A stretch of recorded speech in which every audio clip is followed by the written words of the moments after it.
তোমরা নিশ্চয়ই রাজা, মহারাজা, সম্রাট বা চক্রবর্তী সম্রাট অথবা সামন্ত এই নামগুলো কখনো না কখনো অবশ্যই শুনেছ। কিন্তু এদের মধ্যে কে পদমর্যাদায় বড় এবং কে পদমর্যাদায় ছোট তা কি তোমরা জানো? রাজা এবং মহারাজার মধ্যে তফাৎ কি? বা সম্রাট বা চক্রবর্তী সম্রাটের মধ্যে তফাৎ কি? জানা কথা অজানা ইতিহাসের আজকের এই ভিডিওতে আমরা জানব সামন্ত, নায়েক, সরপঞ্চ, রাজা, মহারাজা, সম্রাট এবং চক্রবর্তী সম্রাটের পার্থক্য কি এবং কখন এই উপাধিগুলো পেয়ে থাকেন।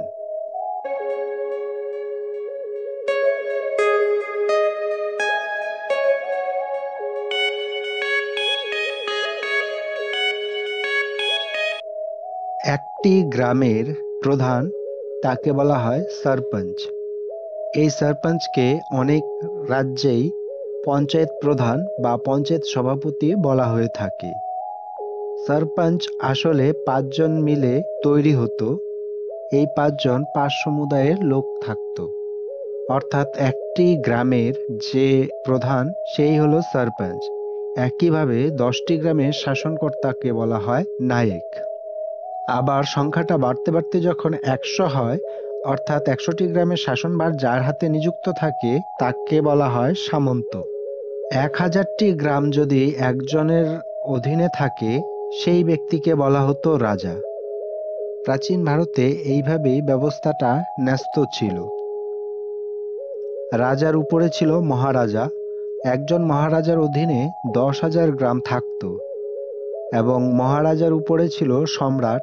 একজন সম্রাটের কাছে 1,00,000 গ্রাম থাকত। তোমরা নিশ্চয়ই ইতিহাস বইতে পড়েছ সম্রাট অশোক বা সম্রাট বিক্রমাদিত্যের নাম। সম্রাটের উপরে ছিল চক্রবর্তী সম্রাট। এই চক্রবর্তী সম্রাটের কাছে 7,00,000 বা 10,00,000 গ্রাম থাকত।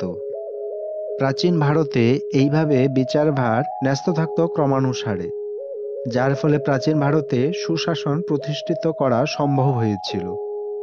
এমন জানা কথার অজানা ইতিহাস আরও জানতে চাইলে আমাদের ইউটিউব চ্যানেল ডিজি এডু ফ্রিতে ভিজিট করতে পারো এবং সেখানে গিয়ে জানা কথা অজানা ইতিহাস প্লেলিস্টটিকে দেখে নিতে পারো। এমনই নতুন একটি অজানা তথ্য নিয়ে আবার হাজির হব নতুন একটি ভিডিওতে।